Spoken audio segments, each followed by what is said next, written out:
The European Commission has come up with a new partnership framework with third countries on migration.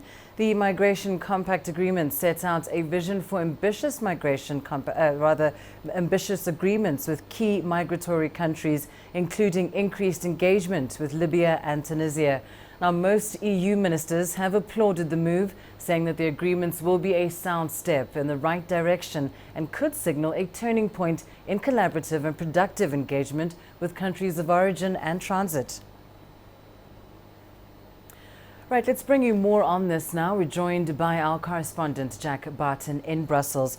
Jack, of course, we understand now this meeting has concluded. What were some of the key issues discussed by delegates? Well, when the ministers came out, they told us there had been a big focus on the resettlement program. That is the program that has been going at a snail's pace for the past few years to resettle people deemed to be genuine asylum seekers across the bloc. And we were told that over the past few weeks, that program has finally really begun to take shape. But also they said, of course, for the people who are not considered to be genuine asylum seekers, that is, people deemed to be illegal economic migrants, the deportation program will also be sped up, and there's a whole new focus.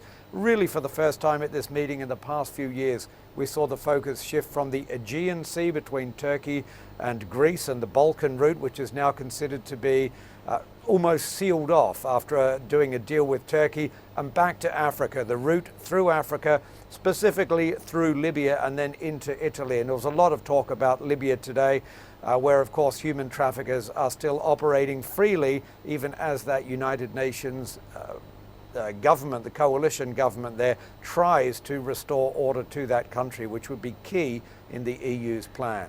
Well, as you say, of course, resettlement is just one side of the coin. The other factor is that people are still making those dangerous journeys. And most recently, we've seen close to 1,000 deaths on the Mediterranean.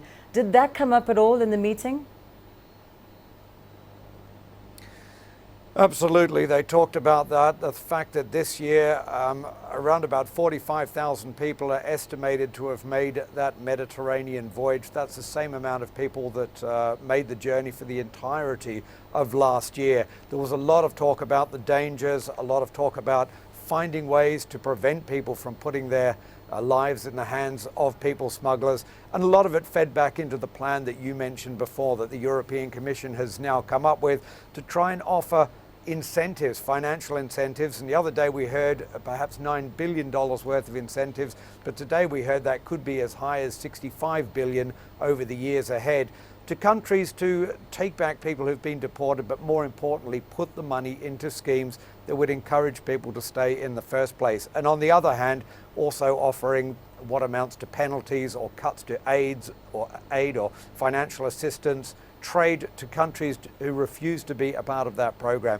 And it did seem that that idea got a lot of momentum today. There has been received with some controversy, but some key countries got behind it, the most important being Germany, which really said it accepted that policy or that package in its entirety, the way the Commission had presented it. All right, we'll leave it there. Thanks very much. Jack Barton, live for us there in Brussels.